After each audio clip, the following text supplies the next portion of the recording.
Oh, I'm sorry. Did I break your concentration? Somewhere between science and superstition.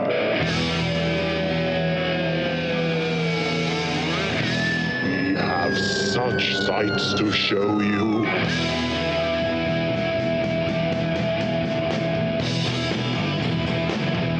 Strange Eons. Welcome to a very special Mother's Day episode of Strange Eons Radio. That's Eric over there.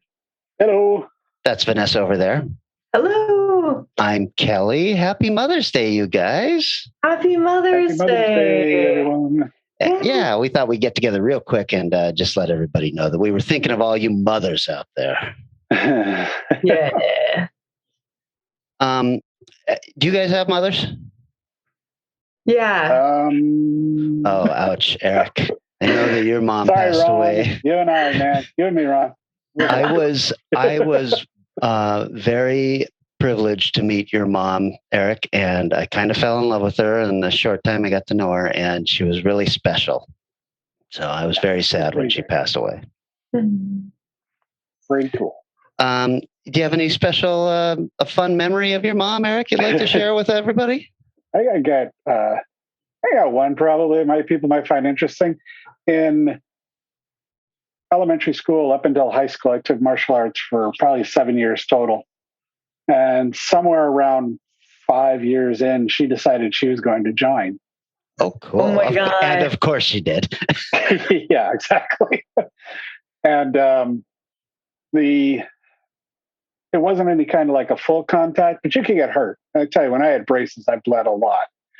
So she's doing a sparring thing with one of the main black belts, who is a 6 foot plus roofer. So he kind of looked like Popeye.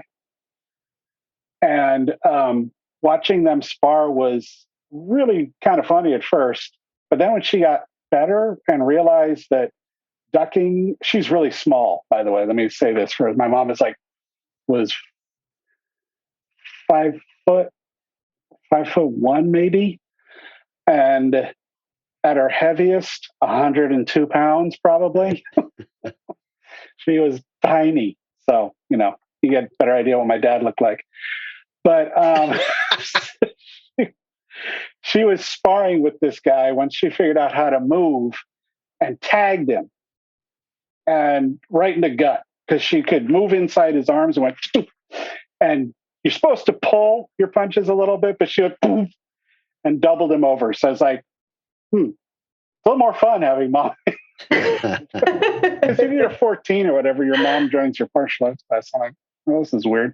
Yeah. And of course, she stuck with it long enough to outrank me by the time I left for Seattle.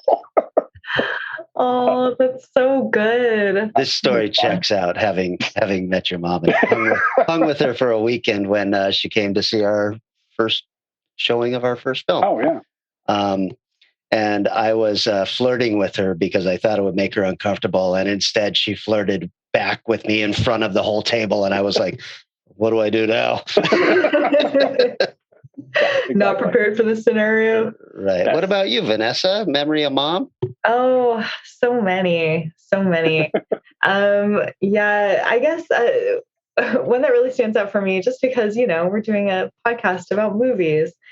So for ages, I always ask my mom, what's your favorite movie? And my mom, she will not watch anything with a sad ending. She will not watch any film. It's Disney pretty much all the way. Hallmark, Happily Ever After has to be, or like a thriller. There's like only those two. And she said, oh, yeah, one of my favorite movies is Umbrellas of Cherbourg. And I was like, oh, okay, let's check it out. Expecting, that it's got this bright, colorful, poppy cover. It's like pink and a lady with an umbrella and a guy under it. And they're like about to kiss. And we watch it, and it is the darkest love story I've ever seen. Not a happy ending, like harrowing. Like, girl gets knocked up by a guy who then goes off to the military. They're not even married. And then she asks, I think she asks if he'll like wait for her, or I don't know. And there's a miscommunication. And then she ends up marrying another guy in the village because he's rich. And then the soldier comes back, but she's married and he doesn't know the baby is, it's horrible. It's so horrible, but they're singing. So there's that. I just remember being like, what is this? But yes, my mom is always full of surprises. So I love it. I remember, so I was a real mama's boy. I was the youngest kid. And I was also a really good kid, like going through school. I didn't do drugs. I didn't drink. I mean, look at me now. This is the problem with being a good kid in high school. I tried every drug in my 30s and I can't stop drinking. I remember my mom coming into my room when I was 17. I guess it was senior year. And she just kind of sat down and I thought, oh God, we're going to have the talk. And instead she goes, "You're not a nerd, are you?" oh my God. And I was like, "What?" She goes, "I mean, you're doing all right in school. You're having a good time. You're enjoying yourself." And I was like, "Yeah." And I then had to explain to her, "Mom, I've skipped class a couple times." It was a very awkward conversation of me trying to prove that I was cool enough to be her son. But Mom, yes, I'm sorry to tell you, I am a fucking nerd.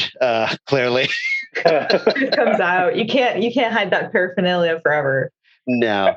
But I did always kind of like that. My mom wanted to make sure. My mom wanted to make sure I wasn't a nerd. Oh, what would she have done if you were? I'm sure she would have kicked the shit out of me or something. Like, here's a leather jacket and Try some vodka. a switch When we do knife. our Father's Day episode, I'll explain how my dad came into the bedroom one time and let me know that it was okay if I was gay. Oh my God. And I had to explain that I was not gay. And he was like, "Oh, good, but it's okay." Like, "But Dad, I'm really not gay." But it'd be fine, Kelly. No judgment here. What a supportive family. Yeah, Wow. I guess you could look at it that way. There you go.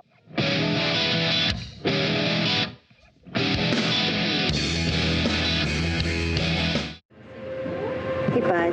How you doing? Good. Yeah? What's up? I'm kind of scared Yeah. How come you're scared? because I never tried before. Yeah. What do you think's gonna happen? Oh no. Do those other kids look like they're playing really well?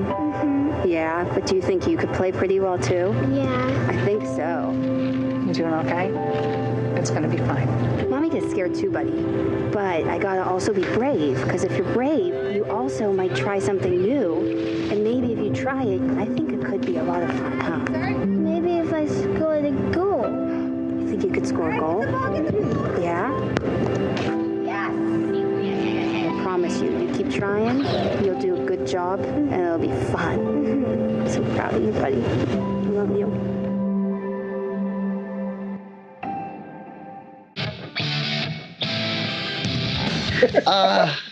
Boy, how about some movie recommendations instead of this sad shit?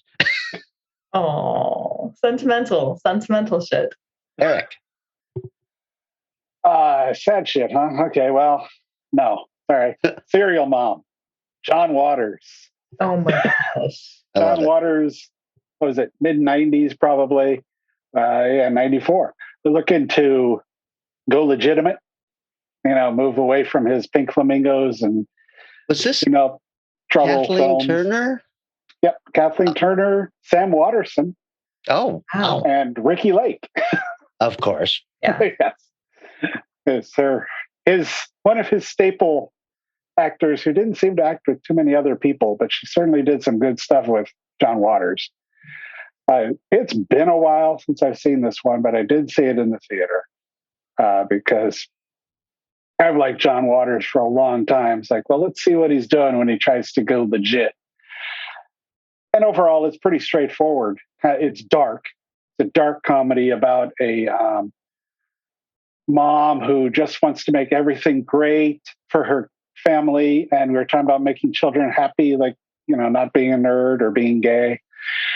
And, and she would kill to keep her children happy, literally. So,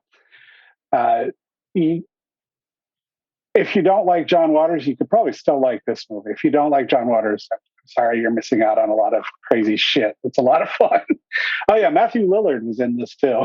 Oh man, Really? Forgotten that one. Whoa. So this is, I forgot to look where it's available, but it's John Waters. I'm sure it's available in a wide variety of places. What you guys got?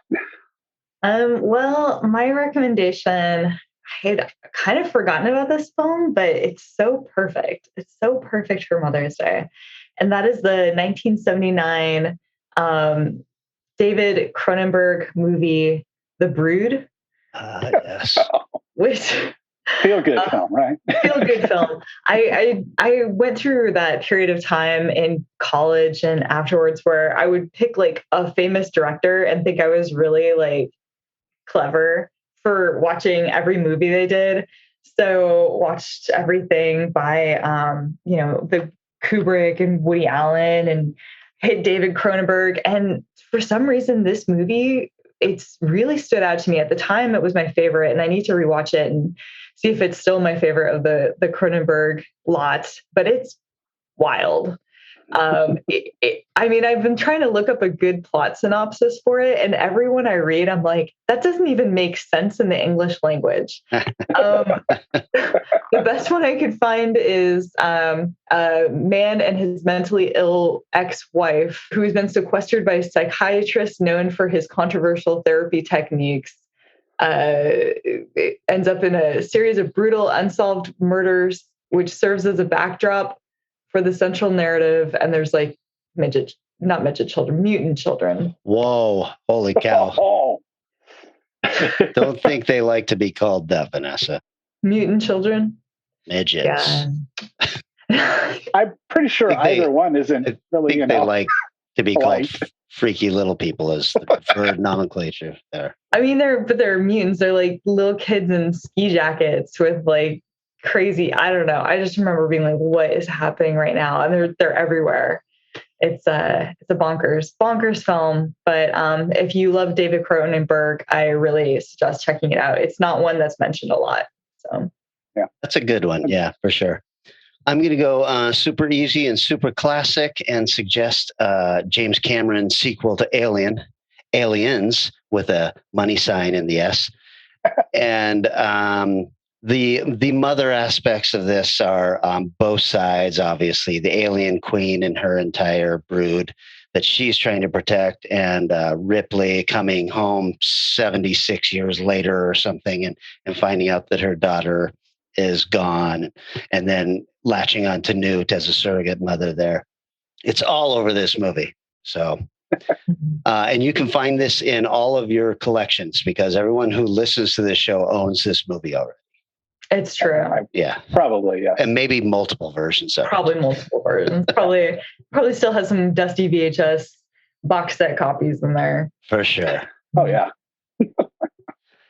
Well, all right, gang. That's it. Happy Mother's Day to everybody. I know that some of our listeners are mothers. I know that all of our listeners have at least had a mother at one time.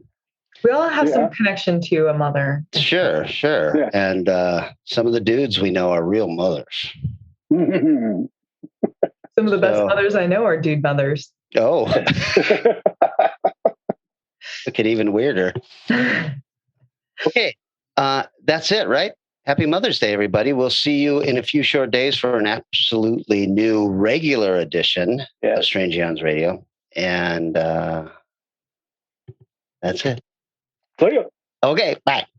Strange Eons Radio is artisanal quality podcasting, handcrafted with all natural ingredients, and edited to perfection by Eric Margaret. Our blistering theme song is Strange Eons Part 1 by the band Nightshade and is used with permission. Find us on Facebook, Twitter, and Instagram. And if you enjoyed this episode, please consider dropping a positive review on Apple Podcasts. What do I do now?